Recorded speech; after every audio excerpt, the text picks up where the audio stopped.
মধ্যপ্রাচ্যের উত্তেজনার আঁচ লেগেছে বৈশ্বিক জ্বালানি তেল বাজারে। হু হু করে বাড়ছে জ্বালানি তেলের দাম। তেল সংকটের উদ্বেগে তেলের পেট্রোল পাম্পগুলোতে লেগেছে ক্রেতাদের লম্বা লাইন। কোথাও কোথাও পেট্রোল পাম্প বন্ধ রাখা হয়েছে। কর্তৃপক্ষ থেকে বারবার বলা হচ্ছে জ্বালানি তেল নিয়ে আতঙ্কের কোনো কারণ নেই। তবুও আগেভাগেই তেল কিনতে ছুটছেন মানুষ। অনেক পাম্পে তৈরি হয়েছে বিশৃঙ্খল পরিস্থিতি। প্রয়োজনের সময় তেল না পেয়ে অনেকেই এক পাম্প থেকে আরেক পাম্পে ঘুরে ভোগান্তিতে পড়ছেন।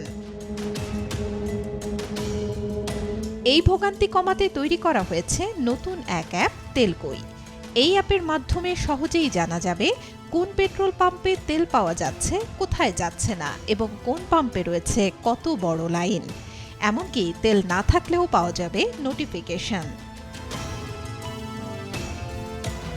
অ্যাপটি তৈরি করেছেন পাঠাও লিমিটেডের একজন ডেটা অ্যানালিটিক্স ও এআই অটোমেশন প্রকৌশলী সজীব খান। তিনি জানান, তেলকই মূলত একটি ওয়েব ভিত্তিক অ্যাপ। কম্পিউটার, ট্যাবলেট বা মোবাইল ফোন যে কোনো ডিভাইস থেকেই এটি ব্যবহার করা যাবে। ব্যবহারকারীরা নিজেদের অভিজ্ঞতার ভিত্তিতে পেট্রোল পাম্পের তথ্য আপডেট করতে পারবেন, যাতে অন্যরা সহজেই সঠিক তথ্য পেতে পারেন। রিয়েল টাইম ট্র্যাকিং সুবিধা সম্পন্ন এই অ্যাপে ইতোমধ্যেই দেশের ২৮৭টি পেট্রোল স্টেশনের তথ্য যুক্ত হয়েছে।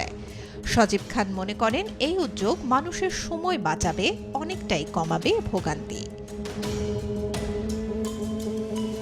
Desk report, B news 24।